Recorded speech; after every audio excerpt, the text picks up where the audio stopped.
We want to be the first to congratulate you that you are chosen as the first superstar teacher Oh my of gosh, April. thank you. That's That's such an honor. This is just a really cool way for the community to tell you thank you for all that you do. Oh, thank you. And, that's awesome. I really appreciate it. You are deeply appreciated by this community and the impact you are making. Awesome. Thank you so much. Pour yourself out every day for all these students. I try and really kids hard. And teachers, and yep, what an encouragement Thank you. are. Thank you so much. I really Making a do big try. difference in this community and in their lives. We have Thank a you. little Oh my gosh. Amazon gift card You guys for are you. awesome. So I have my pops that I use to tell my students about my life, because each of the pops represents something that's important to me. That's why I put them in my classroom. So this is my 80s movie shelf, because so I've got Ferris Bueller's Day Off, right, and Cameron. And I made sure to get Cameron because I think the movie's actually about him, and we talk about that, And then Tron and Back to the Future and Sandlot. I've got my Office shelf because I love The Office. Stranger Things. Street Fighter because I'm kind of a gamer and I used to play competitive Street Fighter and anime. Anyway, everything is significant to something. So it tells a story so the kids can learn about me through my pops, and that's kind of a nice way to do that.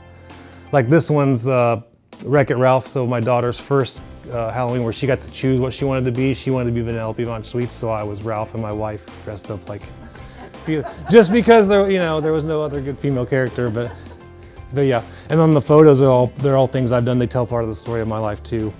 That's the sunrise the day my daughter was born. I took that photo the day she was born.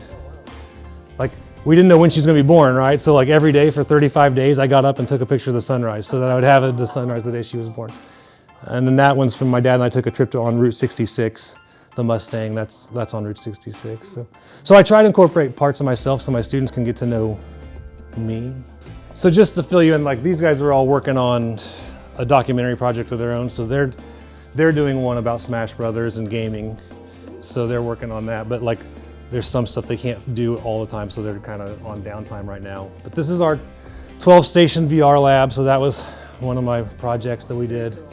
Foundation was super helpful making that happen, which is awesome.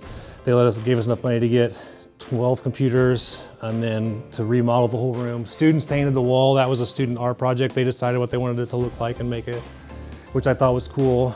The racing simulators came from the Campbell Family Foundation, which has been actually really cool because we've participated in a racing league, which racing is super hard and expensive to get into.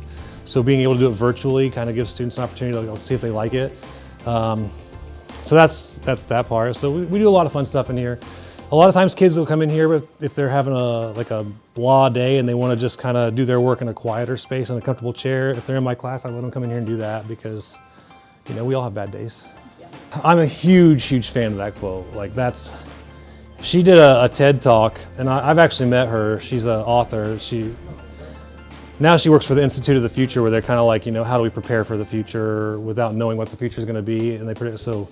Really cool lady, but she did a TED Talk 10 years ago about gaming and how it affects people's lives. Students never cease to surprise me with who they are and how funny they are, in a good way. I had a student yesterday that's super quiet, hardly talks at all, but she got up and gave a speech in speech class, and it just blew my mind because she was hilarious, and I never would have expected that from her. But I try to remember what it's like to be a high school kid and help them to manage that stuff in a healthy way. And I love when students contact me 5 years later and say, here's what I'm doing now. And some of them still needle me about the college I like, so we have little inside jokes that continue for years later, which is great too.